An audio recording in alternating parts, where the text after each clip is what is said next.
As I said, we are a democratic country. We went into elections in August last year.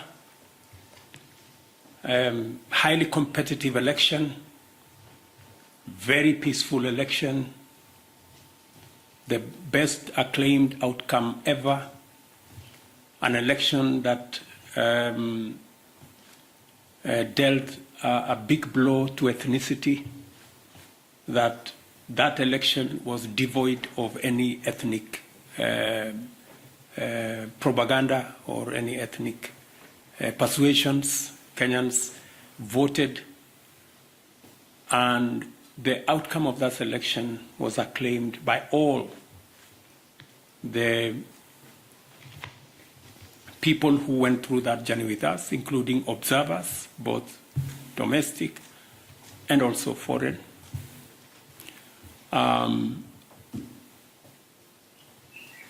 Subsequently, somehow the opposition, after 5 months, decided to make a claim that they were told by a whistleblower that possibly the results were different. They haven't been good enough to tell us who the whistleblower is and how they arrived at a different set of results than one that were released by our Independent Electoral and Boundaries Commission. However, as I said on Sunday, in times like this, it is not a question of who is right and who is wrong. In times like this, you have to put your house in order. And as President, I owe it to the people of Kenya to provide leadership.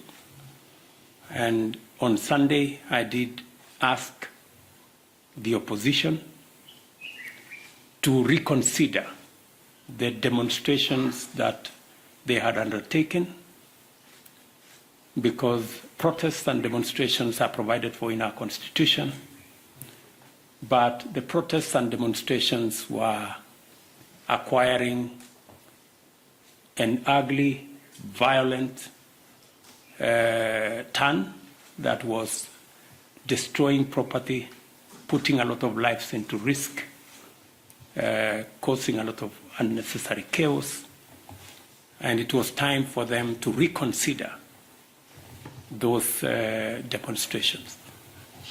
I did offer them that whatever issues that they had, there was democratic, constitutional, legal channels of raising those issues using the platform of Parliament in a bipartisan manner. And that is the offer I made to the opposition. You asked me a direct question whether there will be a handshake because of this situation.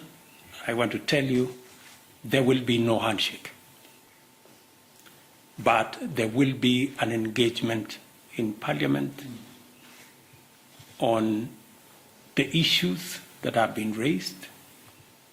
Those that Parliament can resolve, they will be resolved. And when I say there will be no handshake, I know that there is a context, like we were being told here, please have a handshake. Unfortunately for us in Kenya, a handshake has a different connotation. And that is the one that I am talking about. The handshake that brings the opposition and government into some conundrum and a mongrel and an outfit that is undemocratic, unconstitutional, and illegal. We are a democracy. And in a democracy, it is underpinned by a system of checks and balances. We're all aware of the challenges around our region. And again, let me commend President Kagame's and Rwanda's understanding of the issues in Eastern DRC and their contribution to EAC as we manage the situation in DRC and providing leadership and making sure that the people of DRC who have had challenges for many years can one more time have peace and they can concentrate on building their nation. Again, we appreciate the understanding and the contribution of Rwanda in the EAC framework for us to be able to move forward. Same thing in Ethiopia, same situation in Sudan, and same situation in South Sudan, that we need the invaluable contribution and support of Rwanda in helping us sort out our neighborhood. Mr. President, let me again, on my behalf and of my delegation, again affirm the cordial relations between our two countries and our shared desire to deepen and expand the bonds of friendship and unity between our two nations. Milioni 10 ya chakula hayakupatikana kwa sababu ya mvua ambayo haikutosha. Na ni lazima tufikirie mbinu kama serikali ni vipi tutashughulikia tatizo hili tukiwa na changamoto za climate change, kukosekana kwa mvua, kuchelewa kwa mvua na mambo kama haya, na vile vile kukosekana kwa mbolea ambazo tunatumia, na ni vile tutashirikiana kuondoa kwa mfano yale matatizo tuko nayo ya mipaka, vizuizi katika mipaka yetu ambayo yanazuia chakula kutoka Rwanda kwenda Kenya, kutoka Tanzania kwenda Uganda na changamoto kama hizo. Na ndio sababu tuwe na maelewano kama yale tumeelewana hapa Rwanda ya uhusiano kati ya mataifa zetu, ndio tuweze kusaidiana pale panapotokea changamoto kama ile ya matatizo ya njaa. Ministers, distinguished ladies and gentlemen, I want to take this opportunity to once again welcome the President and his entire delegation to Rwanda. Over the years, Rwanda and Kenya have built strong relations. Today's visit underscores that friendship.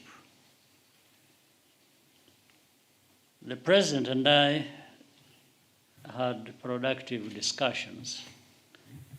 We've just witnessed the signing of agreements in key sectors such as ICT, health, education, youth, and agriculture. These new areas of cooperation will bring us even closer together. We are very happy that Rwanda is home to a large and vibrant Kenyan community. We are grateful for their contributions to our development. Private sector growth is a key priority for us in Rwanda and Kenya. Regional integration and trade is a big part of that equation. I hope we can leverage these shared interests to equip our youth with the skills and knowledge to innovate and compete. The people of Rwanda and Kenya are also united by a common vision for a more stable region. I commend Kenya's leadership in helping to resolve the crisis in Eastern Congo with other members of the East African community. To put our resources together is to own our development with less dependence on the rest of the world. Mr. President, my brother, once again, thank you for visiting our country. May I now invite you to give your remarks.